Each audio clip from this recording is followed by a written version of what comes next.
Nous attendons Monsieur le maire qui est là. Mais voilà, je vais me permettre de commencer avec mon vécu aussi et parler du comité. Donc j'ai quelques remerciements à faire. Merci, Monsieur le secrétaire d'État, d'être lá. Muito obrigada, caro amigo, posso dizer, e secretário de Estado, Dr. Paulo Cafofo, de estar presente, de ter vindo de Lisboa para estar connosco nesta data tão importante para nós. Eu diria que não é só uma data importante para nós, é uma data importante para a comunidade, para esta causa que é coletiva. J'ai remercié, je suis désolée, j'ai parlé un petit peu en portugais, c'est normal.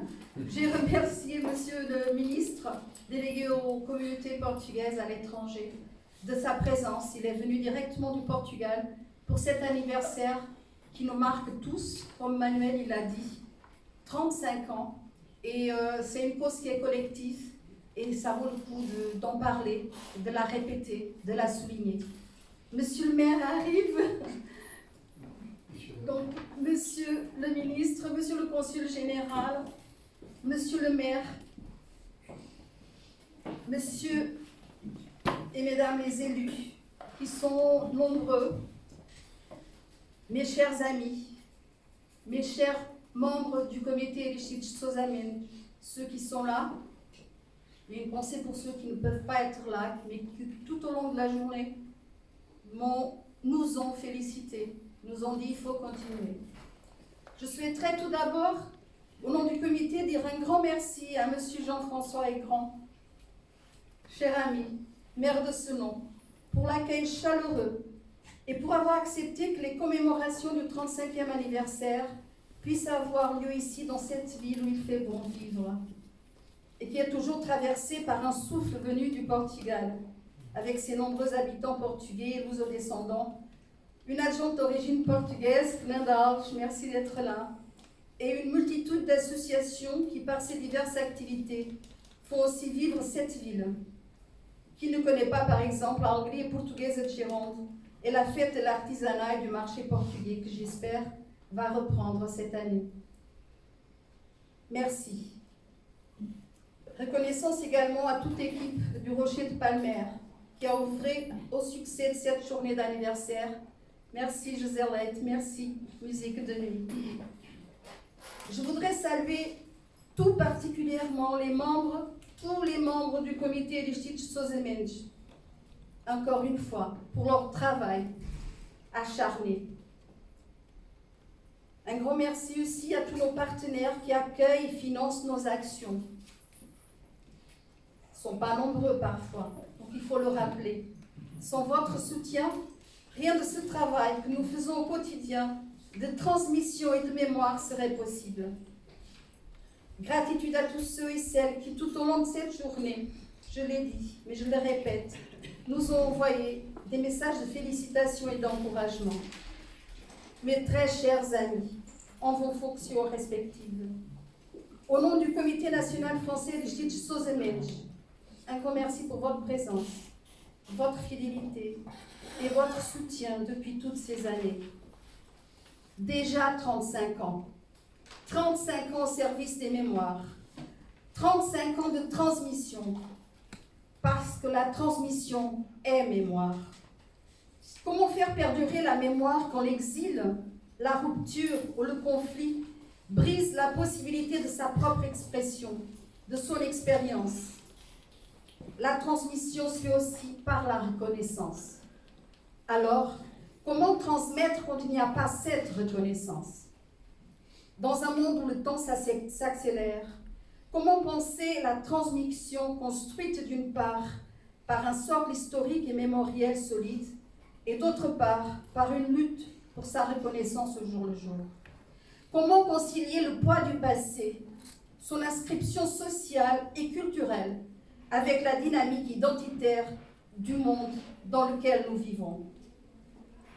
Le Comité national français Elishit Sozamen, depuis sa création en 1987 par le père Bernard Rivière, Joaquim Nogueira, Emmanuel Dias Vaz, animé par la volonté de faire connaître et d'honorer le grand humaniste qu'était Aristides Sozeminch, qui, contre lui-même et sa propre famille, s'est battu pour la liberté des autres, le comité, sans relâche, depuis 35 ans, toujours avec enthousiasme et passion, apanage de ceux qui croient en la justice de la cause qu'ils défendent, est allé à la rencontre des plus jeunes dans leurs établissements scolaires, a organisé des conférences et des débats partout en France et hors des frontières de la France, a réalisé des expositions, a publié des livres, a sans cesse raconté l'histoire, non seulement du consul rebelle qui a osé dire non, mais à travers lui, et inspiré par lui, a transmis et éduqué sur l'histoire de tous ceux et toutes celles qui ont résisté d'une manière ou d'une autre, honorant ainsi la mémoire de tous ceux et toutes celles qui continuent aujourd'hui de résister, qui continuent aujourd'hui de sacrifier leur existence pour défendre les valeurs de la liberté, contre l'obscurantisme, contre la soif d'un pouvoir qui rend aveugle et qui nous conduit souvent à l'ignominie, au nationalisme, aux inégalités, à l'injustice et à la barbarie. Je me permets de revenir quelques instants sur l'une des mémoires du comité. Manuel, il en a parlé. L'un de ses membres fondateurs, malheureusement disparu, le père Bernard Rivière, qui fut l'un des premiers à honorer dès 1986 le consul du Portugal dans la région de Bordeaux, quand il a eu connaissance de son histoire. Pour répondre à la question de qui était ce Portugais qui avait sauvé tous ces réfugiés qui fuyaient le nazisme et les SS en juin 1940, le père Bernard enquêta, creusa le sujet et en parla à l'émission de radio qu'il animait à Bordeaux. Et puis ensemble, avec Manuel Diaz ici présent, sans oublier Joaquim Nogueira, ce travail de mémoire a commencé. La fille d'Aristides Sozeminch, Marie-Rose Faure Sozeminch, a écrit ces mots au père Bernard au moment de sa mort que je me permets de lire. Cher père Bernard, au moment où Dieu vous rappelle à lui, je veux vous redire ma reconnaissance pour la passion enthousiaste avec laquelle vous avez su faire connaître l'acte courageux et désintéressé du consul portugais Aristides de Sozeminch, mon père. Grâce à vous et vos recherches, j'ai pu mieux apprécier ce sauvetage de dizaines de milliers de personnes et l'état d'esprit dans lequel mon père a pris sa décision alors que jusqu'à sa mort, il ne m'avait pas dévoilé cet acte. Je n'oublierai jamais cette première rencontre à Bordeaux avec mon frère Jean-Paul et mon neveu Alvaro. Rencontre voulue et organisée par vous et qui par la suite m'a permis de tisser des liens d'affection avec d'autres membres de la famille de mon père. À partir de ce moment-là, ma vie a pris une nouvelle dimension. Je veux une dernière fois vous dire toute mon amitié, toute ma gratitude. Comme Marie-Rose Sozeminch, en cette journée d'anniversaire, cher Père Bernard, où que vous soyez, étoile filante, souffle de vent ou écume des mers, le Comité Nacional Francês Aristides de Sozeminch vous dit merci, obrigada. 35 anos ao serviço des mémoires. Infatigable et toujours en mouvement, inspiré par l'acte héroïque du consul qui s'est mis hors la loi pour servir l'humanité tout entière, le Comité national français Aristides de Sozeminch, depuis 35 ans, a raconté, a rappelé avec force, a valorisé, a reconnu et transmis, hier comme aujourd'hui, les valeurs incarnées par lui, celles du respect et de la dignité due à chaque être humain, indépendamment de leur couleur de sa peau, de sa nationalité et de sa religion. L'égalité dans la fraternité pour tout être humain, dans le respect de la diversité de chacun et de chacune d'entre nous. Nous sommes tous différents et tous égaux. 35 ans de lutte pour la réhabilitation de Aristides Sozeminch et la reconnaissance de son exploit historique. Et, le 19 octobre 2021, en entrant au Panthéon national à Lisbonne, Aristides de Sozeminch a été, il était temps, reconnu par les siens et par toute une nation, le Portugal, qui lui a enfin rendu hommage. le comité français Sosemensch est fier d'avoir contribué activement pendant des années pour que cette journée ait pu avoir lieu il y a un an. L'exposition 1940, l'exil pour la vie, conçue et réalisée par notre comité, a été présentée au public pendant et après cet hommage national. Le comité, il n'était pas à Lisbonne, il n'a pas été convié. La mémoire est aussi reconnaissance. 35 ans au service de la mémoire, des mémoires, un service que nous continuerons de réaliser et avons la ferme intention de développer, car plus que jamais, il est nécessaire dans le monde dans lequel nous vivons, empreint de haine, de méfiance et de guerre, de réveiller les consciences endormies.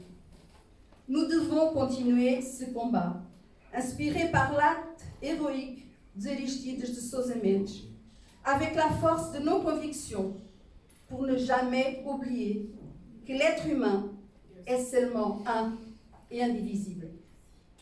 Aujourd'hui, plus que jamais, rencontrer l'histoire, la reconnaître, la transmettre, la valoriser est plus que jamais essentiel pour que la haine, l'intolérance et le climat de méfiance qui s'est installé parmi nous, nourri par les extrémistes de toutes sortes, ne puisse pas un jour crier victoire. Une autre mémoire du comité, Manuel Dias-Vaz, ici présent, qui a continué sans relâche jusqu'à aujourd'hui à défendre les valeurs pratiquées par Aristides de Sosemensch. Manuel Dias-Vaz a dédié 35 ans de sa vie au comité Aristides de Sosemensch, souvent au détriment de sa vie privée et de sa santé. Passionné de poésie, ses écrits retracent sa vie, son combat, son engagement, son humanité. Dans un de ses recueils, dont le titre traduit bien « Qui est Manuel Dias ?», le dialogue des mémoires, je lui ai écrit dans la préface qu'il m'a demandé de faire tout mon respect et ma reconnaissance. Manuel Dias, un homme pour qui l'histoire se doit d'être racontée inlassablement, encore et encore, pour que le passé soit toujours présent, base solide de la construction d'un avenir commun. Son poème sur l'importance de l'histoire et de la mémoire collective en témoigne. Ne sachant pas écrire de poème, j'aimerais juste te dire au nom du Comité national français Aristides de Sosemensch une phrase que Flint Pessoa a écrite. Parce que tu mets tout ce que tu es dans tout ce que tu fais, tu es grand et entier. Un grand merci à toi pour ton engagement qui, avec le Père Bernard Rivière et Joaquin Huguel, nous a permis de connaître l'histoire de Aristides de Sosemensch et de poursuivre au présent son combat pour un avenir meilleur pour l'humanité, un avenir de liberté et de paix. Encore merci à tous les membres du comité Aristides de Sosemensch et à tous ceux et toutes celles qui nous ont soutenus pendant toutes ces années et qui continuent de nous soutenir encore aujourd'hui pour cette cause qui est une cause collective. L'anniversaire du Comité national français Aristides de Sosemensch, plus qu'une simple commémoration d'anniversaire, est une action de mémoire, avec mémoire, et pour la sauvegarde des mémoires, pour ne jamais oublier. Para nunca esquecer. Merci. Obrigada.